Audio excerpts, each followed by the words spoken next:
Welcome to the Black Cattle Book Information Center. My name is Steve Bell. I'm the author of two books.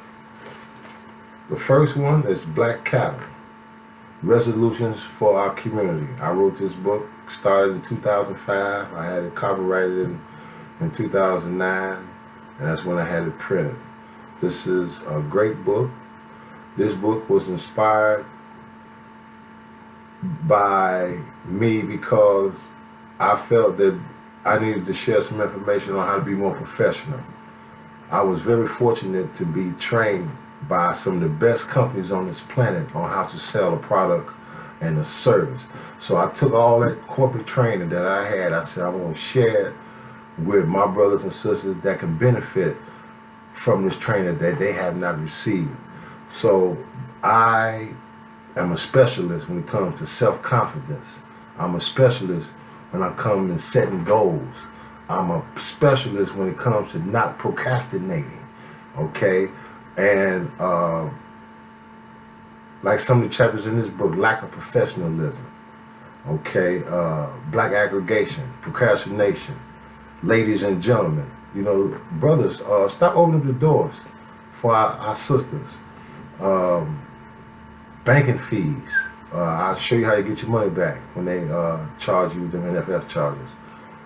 Setting goals is very important. Okay, you got to set goals. Now, my second book, the new book that I'm very proud of to announce, Black Cattle, a reconstruction of the black mindset.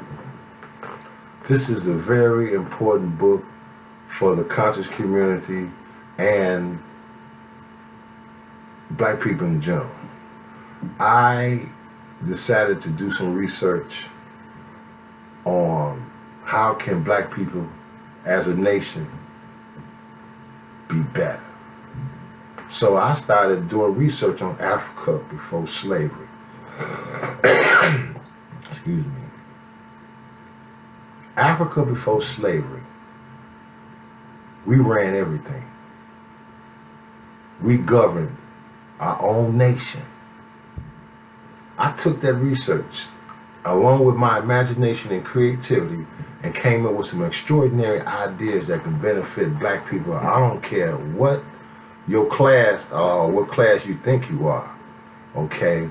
Three things is for sure in every culture you're gonna have. You're gonna have the poor, you're gonna have the sick, and you're gonna have the unfortunate, okay? Now, saying that, I also took time, I say about 5 years, 40 hours a week, like a 9 to 5. But it was more like 4 to 12, 5 to 11, because I get up early. I was doing research. I was watching documentaries and reading books on our top black historians in the nation. Dr. Amos Wilson, Dr. Ben, Dr. John Henry Clark, Dr. Claude Anderson, Dr. Umar Johnson, Professor C. Smalls, Dr. Shabazz Ali.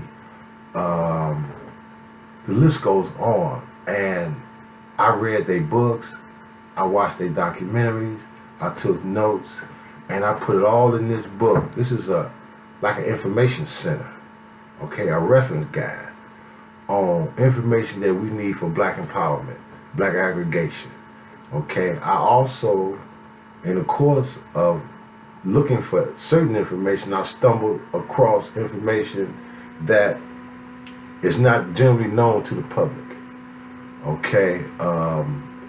You would not get this information in this book from your, let me say, your cable stations, nor your major networks. It's not going to provide some of the information in this book that I found, that I felt that we needed to know, because we got a bad cliche in the community. And it goes like, what you don't know won't hurt you. That is a lie, okay? Because if you ever been to court, the judge would tell you ignorance is not an excuse to break the law, because you didn't know you was going to get 25 years to life for being stupid. Now, saying that to say, I also done research on our health, the environment, food, the social engineering of society, how we are programmed to buy things we don't need, how we are programmed to be selfish, how we have been programmed to be disrespectful, how we are programmed to be greedy, how we are programmed to do a lot of negative things that we think is positive. And I uncovered a lot of information about the food, okay, what they're putting in the food, and I got ideas and suggestions where you need to shop and buy your food, okay. I studied the pharmaceuticals, okay, the drug industry, multi-billion-dollar business. They are not talking about no cures. They just want to treat you, okay. I found that your medicine should come from the forest, from the woods, okay. Also in this book, I designed a tier system for black people. We are all different levels in the black community, okay. We got the poor, the middle class, level class, however they design that tier. But I come up with one, and we need to respect it, okay, far as respect the tier that you settle in, because what you put in is what you get out. Now, if you don't do nothing, if you don't put nothing in, and you don't get nothing out, you cannot hate and disrespect a person that did put some work in. And that's one of our problems in the black community. I address that too. Two of the major problems in the black community is jealousy and envy. Okay, once we cure that, that's a major hurdle. Okay, that's a major hurdle. Okay, some people you just can't stop. Like me, I'm not gonna stop doing something that is gonna make my life better and make your life better. Because I decided a long time ago that I wanted to give back and make a difference. Because I got talent. Okay, and I'm fortunate. I ain't unfortunate. Okay, I got a skill set, and a lot of people can benefit from my skill set, and I'm putting it in these books. This is my contribution to give back. Okay, you've been marching for 50 years and asking for the same thing. They still killing us. Okay, now they're trying to wipe you out off of the planet.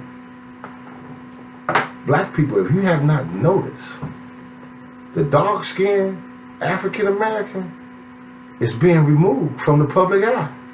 Outside of being arrested on news or being shot, look at your commercials. They lighten it up. I'm 60 years old. 40 years ago, I wasn't dark enough to be a professional model from the African American community. Today, they'd be all on me. Look at the TV. Look at your commercial. Where is that masculine black man? They are removed him from the public eye. The Fred Williamsons, the Jim Brown, that masculine black man we used to see on TV. Okay? Shad, where they at? Think about that. I also created a concept I call the gay mafia, because they run this planet.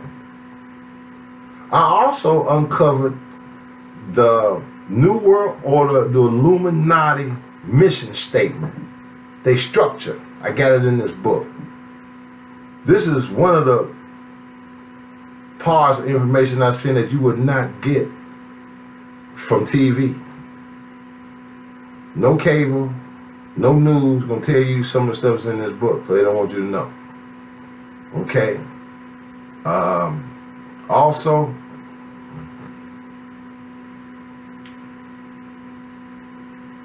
I've done research on what we have to do. We need a reconstruction of the black mindset. We need to start thinking different from the ground up to make a difference for our future generation. Because what I'm asking to do in this book is not going to happen in my lifetime. I'm sorry to say it's not going to happen, but I hope I plant a seed in our young brothers and sisters out here who you the ones I'm talking to. Because people my age ain't going to do nothing. Very few. We are in our retirement age, and that's all we want to do is retire and take it easy and enjoy the fruits of our retirement. Spend some of that 401k money, and black folks, we got a problem with saying I'm straight.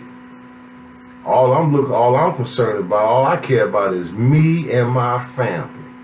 We got a lot of black people that think like that. I care about other people. I care about black people. That's why I designed that First Strike program I had, which is in my first book, Criminal Sentencing Guidelines of all the crimes that we commit in urban communities throughout the nation. I'll let you know how much time you're going to get. I call it the First Strike program, trying to prevent the First Strike program. When I was in the federal prison system, I heard 100 black men say the same damn thing to me. And it goes like this, quote, "Man, if I knew I was going to get this much time, I would not have been doing this shit," end of quote. So after hearing that repeatedly, abundantly, over and over again, the word stood out of my mind was, if I knew. That's when my research began. In the prison system, going to the law library, start looking up the crimes that I committed in the past. And I'm like, man, I'm not doing nothing. I'm a reform. Let's say I'm rehabilitated. But you got to look at the two words. Those are real tricky. I got an assignment for you. Look up the definition of habilitate, and then look up the definition of rehabilitate. A lot of people in prison cannot be rehabilitated because they was not habilitated when they went to prison in the first place. See, I'm in love with Webster Dictionary. I like to do, because the white folks, them crackers are real clever. They create words after they create your conditions. Okay? So, what I'm asking you to do is to invest in these two books for the family. Because these are not my autobiography. This ain't about me. This is information that can benefit everybody. I don't care what level you on. Because my first book, this book here, helped me write this book. The First Strike program, 1, 2, 3, those 3 projects that I started and I finished. So I can help you. I can show you how to do stuff. I'm a finisher. I ain't just a person just talk. A lot of people just talk. I bag my shit up, black and white, green and white. I can fight. I got to delete that part.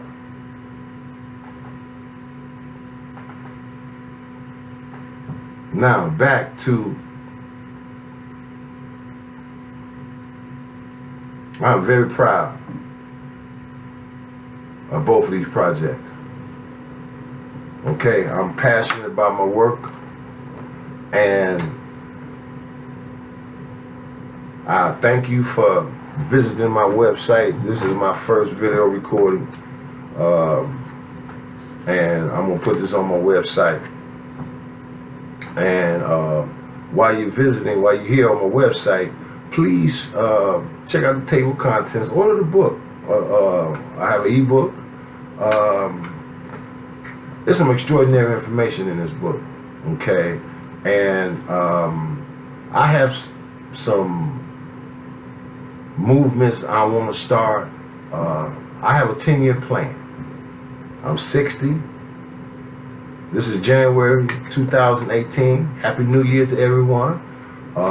Please have some New Year resolutions. In this book right here, I have a chapter, a very interesting chapter, called "There Are No Problems, Only Solutions." And by this being the beginning of the new year, and there are no problems, only solutions. And the solutions to majority of our problems is a reconstruction of your mindset. And there's only two things you got to do to make a difference in your life. And I don't care what it is.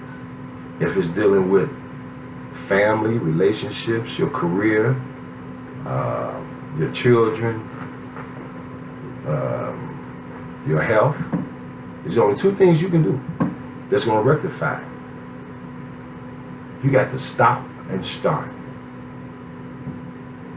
Meaning that you have to stop doing something and start doing something else. Well, it's just that simple. That there are no problems, only solutions came from a commercial I used to watch, Cisco Systems.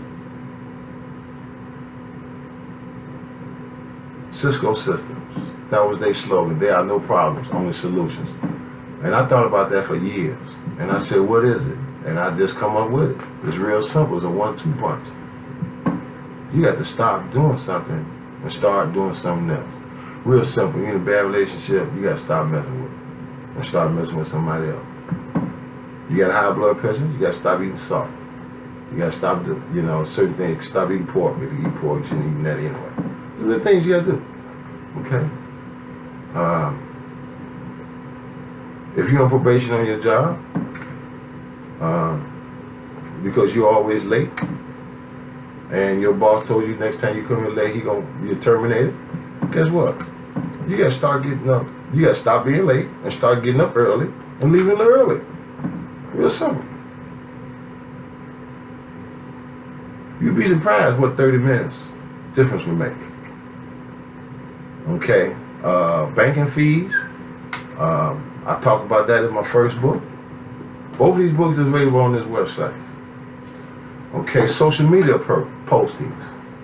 Black folks, if you're working for corporate America or the government, city, county, state, federal, your human resource department got people watching your social network. Okay? And you better be very careful of what you post and even what you like. Okay, I know a lot of y'all understand that because I'm black conscious, unapologetically black, and I don't work for nobody, so I can say what I've been saying. I can post what I've been posting because I fear no repercussions. I ain't worried about nobody firing me. I'm not gonna fire me. I work for me. Okay, I'm a hustler, and I know how to turn a legal dollar into a legal dollar. All you hustlers, change your product. That's what we gotta do. Okay? I gotta stop going to jail for 5-year students. If you wanna break that jail, high school dropout to prison pipeline, it's real simple. It goes to a stop and start. Again, I'm gonna prove it to you real simple. That what I'm saying is valid. Okay, if you want to reduce black boys and girls from going from high school dropout to prison, what do that tell you? It's real simple. If you drop out of high school, you cut off your development. You're going to the streets, and eventually you're going to catch a case, and you're going to jail. It's real simple. You have no education, you have no job skills, so therefore, you're not going to be able to get a job. When you got millions of black men and women that got degrees that is unemployed, do you follow me? You have millions of black men and women in the United States of America right now in January of 2018 that do not have a job. So when you cut off your development, you end up in the prison system. So my stop going to jail for 5-year program will reduce that pipeline. Real simple. Stop and start.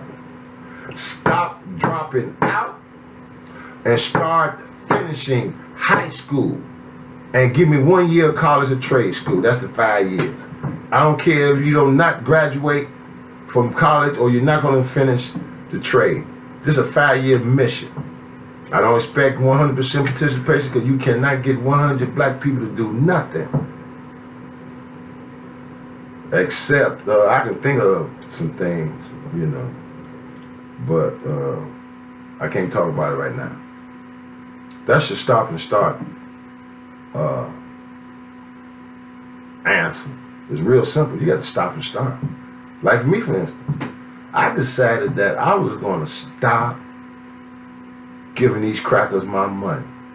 Speeding. I was a speed demon. I used to always in a hurry, shit flying, and I started adding up all these tickets I'd had in 20, 30 years across the country, speeding up and down the highway, getting these $300, $400, $500 tickets, boots on my car and truck running, them no turn on reds, and you got the cameras, and man, that camera on 67 in Stony Island made me move up out of Chicago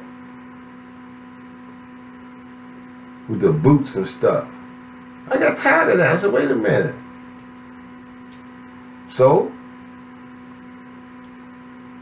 I had to stop running turn on red. Come to a complete stop. I stopped doing excessive speed. Okay, I slowed down. I don't get moving violation. I haven't had a moving violation in 10 years. Take the money out of their pocket. The government is incorporated. And if you incorporate, that means you're in business to make money. Every city, town, township, they incorporate to make money off of your black ass. Okay? And if you don't act right, they got some fines for you. If you don't act like you got some sense, they got some fines for you. I talk about it in this book right here, the new one, A Reconstruction of the Black Mindset. This is a bad book here. This book gonna put me on the map, y'all. And I need your help, okay, to get the information out. Because I'm not writing books. I ain't trying to get rich. I'm already rich. I'm rich right here. Right here, I'm rich. Right here. My mind is rich. I'm filthy rich. Well, I got so much money in my head. Ooh, this is a matter of time before my bankroll catch up with my brain. But back on a serious note, okay, that's one of them. Stop going to jail for 5 years. If you want to make a difference, you can't beat these crackers with the bullets and the bombs. The shit ain't gonna happen, okay? Plus, we got too many coward black men that are scared of white men, so they ain't gonna fight them. So then you got a lot of black men and black women would rather take the side of the white man than be on the side of the black man. That's another problem that we have in the black community. I know we call them house niggas and coons and stuff like that. We got too many of them, okay? They are paid. I have uncovered in this book, I talked about the blacks in politics. I researched every black politician in the last 50 years that went to jail. And I put it in here what he did, what she did, and how much time they got. And then I list everything that a politician can go to jail for. And you cannot do not one of them. Black folks, if you in politics, you can't do what them crackers do. Are you stupid? That auditor is not your friend. He gonna tell on your ass. You can't do what them crackers do. No. No, you can't do it. Okay, now that's another thing is in this book, Blacks in Politics. I got so much good information in this book, unbelievable. I got a good one. Okay, we need to boycott consumer debt slaves. Like my granddaughter got an iPhone for Christmas. Now she want a camera, a video camcorder, little miniature camera, like $99 for her birthday in February. And I'm talking to my wife. I'm like, why are you buying this camera? And she just got an iPhone 8 with one of the best cameras and video on the market. The phone costs $700. This is what I'm talking about. Okay.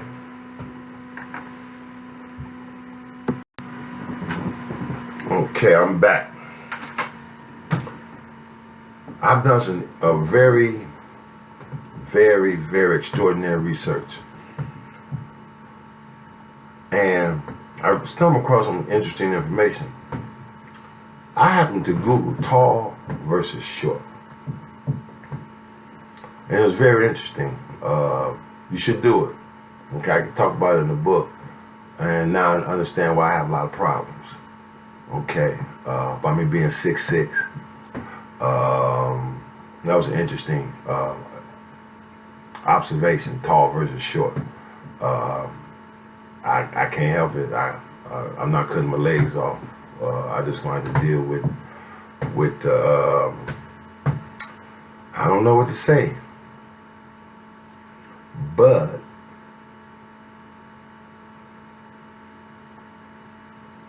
let me say this. Black people, we need to stop hating on each other. We need to start praising more black men and women that are accomplishing things. We need to be happy for them. We need to support them. In other words, you need to let the stars shine. If it's a star in your neighborhood, you need to support it. Okay, you need to protect it. Also, don't hate on it. Don't hate on the star. Let the star shine. I got some more information in this book, some concepts. Both of my books are solution based. I got solutions. We already know what the fucking problems are. Okay, I got solutions. I got answers, and this is what I'm researching, answers. Okay, because I've been consistent for a long time. Okay, and I mismanage a lot of money, and I'm not afraid to talk about it. Okay, because I'm real. Ain't no fake and phony about Steve Bell, aka Sticky Steve, and y'all know it. And I also uncovered the social engineer of why we so fake and phony. Okay, and as they say, fake niggas don't like real niggas. Real simple. I had to throw it out there. I'm trying to refrain from using the N-word, but we just got to keep this shit real. Fake niggas hate real niggas. And I'm a real nigga, and I understand why you fake niggas ain't feeling a real nigga. I understand. But it ain't going to stop me. And you ain't going to stop the other people you hating on. Because if you're hating on me, you're hating on somebody else.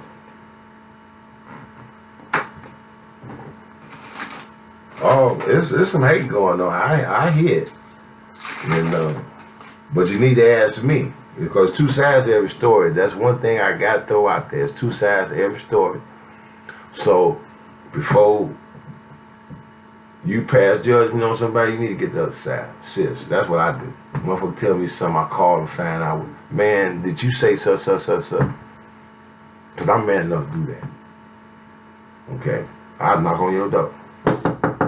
Hey man, did you say such? Take it from there. So,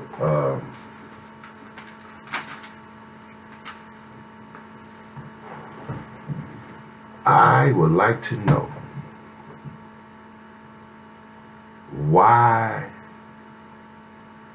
we doing all this unnecessary killing in our community. I can't get over that. I'm trying to pinpoint on it. I know we kill in every ethnic group, every community, every culture has homicide. But our homicide is a little different. Because a lot of black on black homicide is unnecessary. Okay? It's totally unnecessary. Okay? We are killing each other over bullshit. And that's got to stop. And young brothers and sisters, you soldiers, y'all need to reconstruct your mindset before you pull the fucking trigger. You got to ask yourself, am I going to jeopardize my freedom for the rest of my life if I get caught?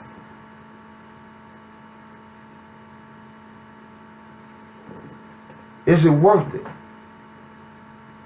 What happened to may the best chin win?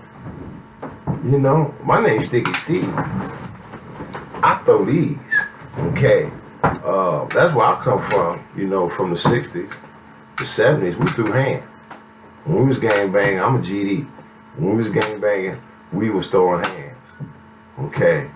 And, I mean, it always been some homicides, but not like it is today. It's just out of control. I got an interesting chapter in here about drugs, gangs, and lawyers. Every black community in the nation, we got our drug empires. Okay, we got gangs or group of black men and women, families, getting their money on. Buying keys, counting G's. Okay, now, I used to be a part of that. I have a lot of knowledge about it, so I can talk about it with experience and expertise, with facts. Now, what I'm suggesting and recommending that every black community in the nation, I want the big boys pick out 10 brightest kids in the neighborhood in high school, and y'all gonna make them some lawyers. The community, the village, y'all gonna put that dope money to use. Y'all gonna take that money and invest in them kids' education. They gonna be your attorneys. Since you decided that you gonna sell drugs for the rest of your life, your kids gonna sell drugs and their kids gonna sell drugs, you might as well have your lawyer to represent your family when they start going to jail. Black community on the street side, I'm a ex-hustler. Well, I'm not ex-hustler, I'm retired. Got plenty of knowledge about the street. Now let me tell you something, what I know for a fact. When we catch cases, you know that public defender ain't coming in the hood. They don't know who Pookie is. They don't know who Sticky is. They not coming in the neighborhood.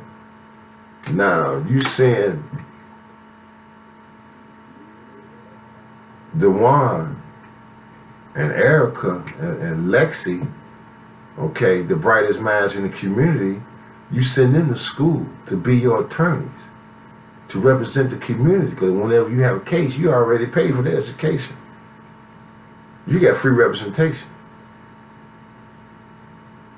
Okay, and not only that, when we have cases in the community, guess what? We're gonna hire them.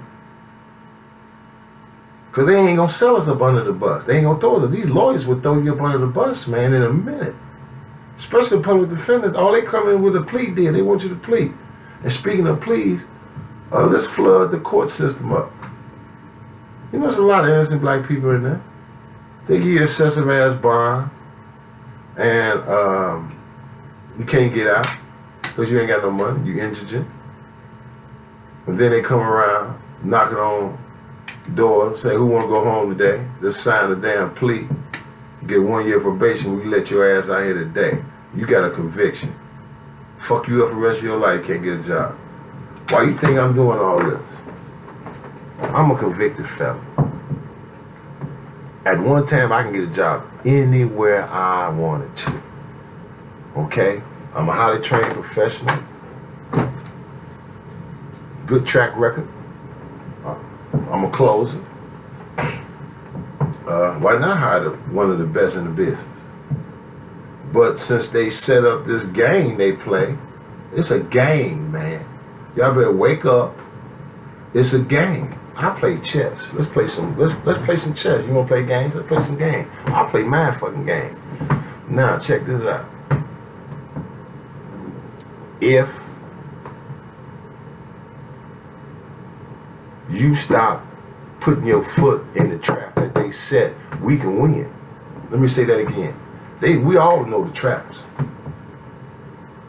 They put the drugs, the guns, and the alcohol in the black community. Okay. They put the guns, the drugs, and the alcohol in the black community.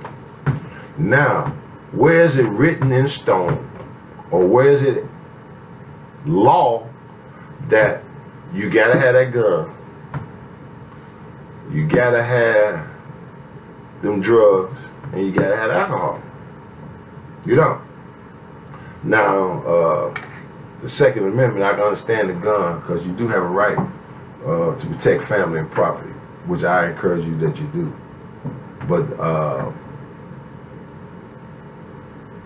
we got a lot of mental issues going on in the hood. Okay? And I also, in this book, uncovered the subliminal messages that can affect an entire village from the music. A lot of people don't realize how effective that gangster rap is genocide rap. You got a lot of young black men, empty minds, them high school dropouts that I'm talking about. Okay, they buying into that bullshit that they hear, okay, that them lying ass rappers perpetrating, talking about they killers and gangsters and shit and big drug dealers. And they ain't that, you know, that studio shit. But they want to believe that, because they want to be a part of that. And that's destroying the fabric of our community. Plus, we got too many coward ass fathers that won't go on them corners and get their fucking kids out of them gangs, off the block. We need to take this shit back. It's our fault. My generation. Okay? We fumbling the ball with the crack. Let's keep this shit real.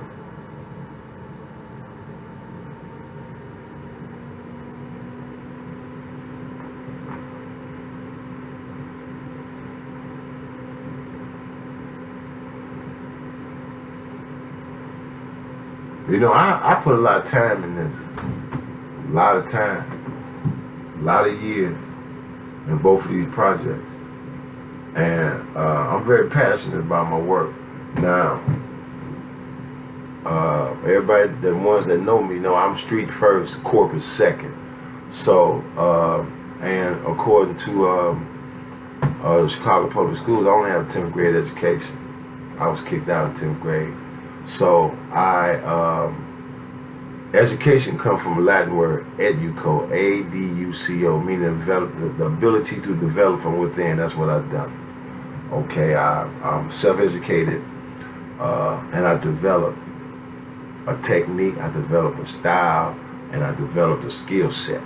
Okay, and I developed a passion to give back to those less fortunate. Okay, and I'm also getting ready to start a YouTube video channel, okay, which is, I have it up. Please visit, go to YouTube video and type in Steve Sticky Bell and subscribe. Okay, I got a lot of videos for my work. I'm getting ready. I'm pulling up all my library, everything I've been doing in the last 10, 20 years as far as speaking. I'm putting everything up on this YouTube video, okay? Because I want you to know who I am, and I'm the real one, okay? I'm the new information broker. I decided the next 10 years I'm gonna share information on trying to help black people be better than what we are. Also, one of our major problems is a banking system. My first bank account I had was in Black Bank. Okay, we don't have the black banks like we used to. We need black banks. I'm getting ready to February. I'm going to join. It's an online banking place I got to find. But I'm decided that I am going to start somewhere banking black. Now, one of the quickest ways that we can increase black investments is in the black banking system to loan money to build manufacturing. That's the only thing that's going to reduce mass unemployment. Okay, now you can have 1 million black people open up 1 million stores, mom and pop stores, and hire one person.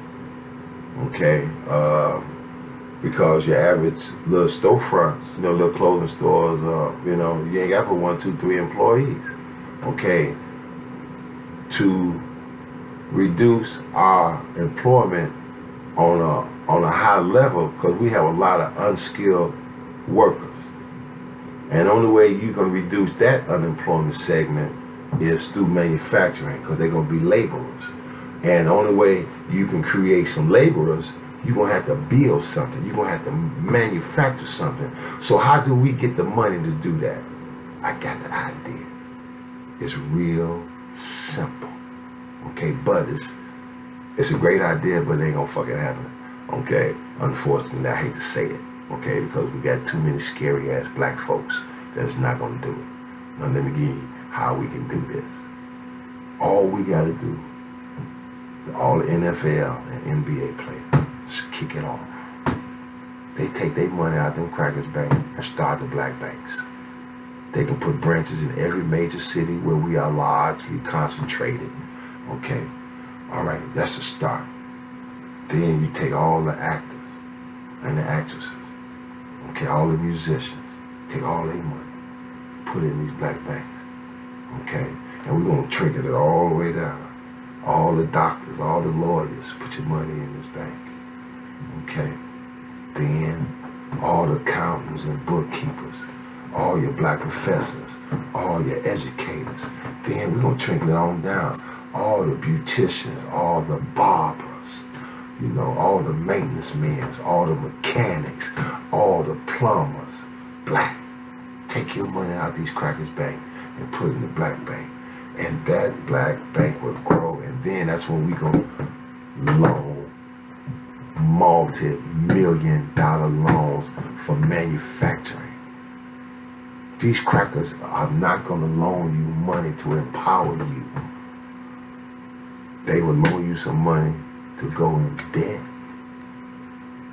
on a high scale.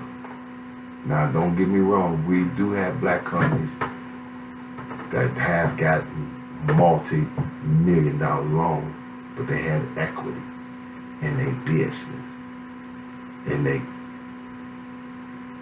factory. They got land, they got buildings, they got equity, okay, they got collateral. So yeah, you got $100 million building and you ask for 20 million, yeah, they'll give it to you. No problem. Now, once we put this black banking system together, you need to hire the best black IT to secure it, because they won't take it back. We got a bunch of black managers that know how to manage banking. We need to get the best together and design the damn system and stop playing. Okay? Somebody got to say, let's do this. It's real simple. If we don't start building our own shit, you're going to keep on begging them crackers. They created your conditions. They're not going to help you. Okay? You can keep begging and marching all you want. Them crackers are not going to help you. You got to help yourself. And one thing you got to do is very important. We got to start respecting each other. How the fuck you gonna expect somebody else to respect us as a nation? We don't respect ourselves.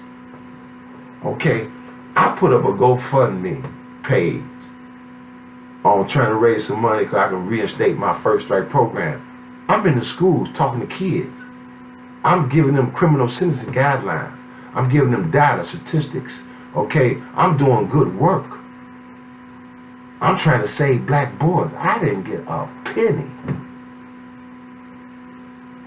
That's our problem. That shit wasn't for me. I'm trying to give back. That wasn't for me. And here's a bum give a lady $20. I do that shit all the time. Help people.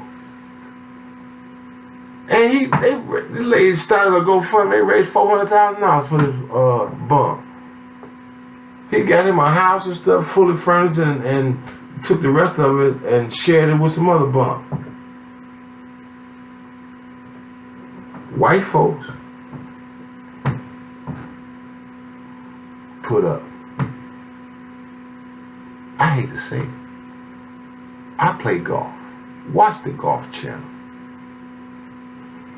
Watch how much money them golfers give back to their organizations.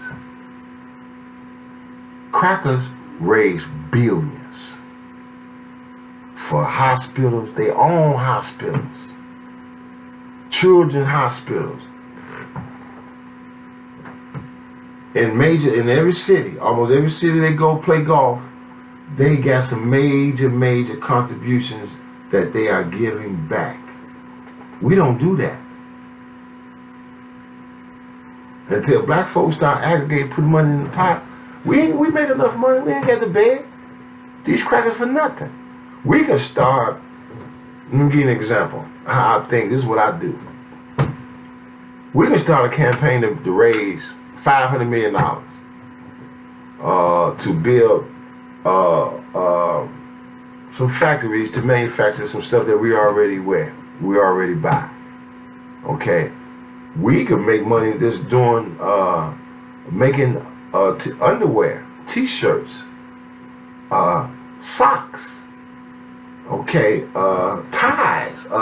We could start making anything. Blue jeans. We could all the stuff that we wear, the jackets, on a large scale, like FUBU did at first. I mean, we need to get back to that. I also got in the book every black company that opened up, made a lot of money, and then sold out. And I'm trying to think, and where them companies are today. Unbelievable. How many black people lost their jobs? How many black people still been working at all the black companies that you know, Dam and Daz, FUBU, all them companies? Unbelievable.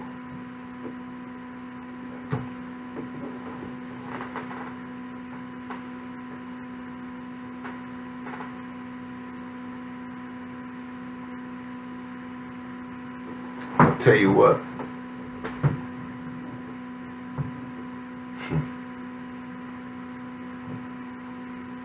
I'm done.